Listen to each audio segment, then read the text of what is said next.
bago tayo mag-umpisa mga chong, pakilike muna na tong video dahil malaking tulong na iyan sa ating munting channel. Well, dahil pinagbigyan ng SMC Management itong Magnolia Chicken Templados ngayong off-season kung saan dinagdagan ng 2 big man, ang kupunan ay ramdam ngayon ang pressure ni Coach Chito Victolero. Well, ayon pa sa report, ang gustong mangyari ng SMC Management ay makapasok sa finals ang Magnolia next season. Kaya naman under pressure ito si Coach Chito Victolero ngayon sa gustong mangyari ng SMC Management. So good luck na lamang kay Coach Chito Victolero at sa Magnolia.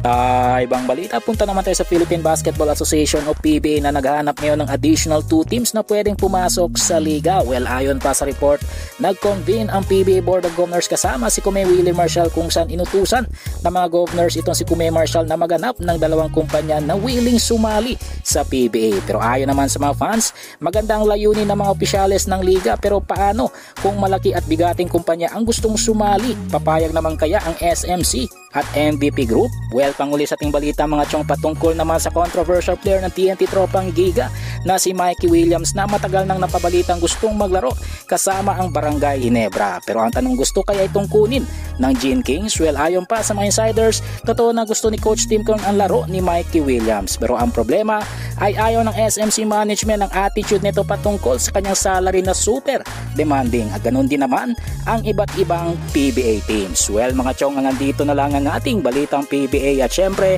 huwag kalimutan mag-subscribe at i-like itong video bilang pagsuporta. So this is Channel D. Once again, I'm out.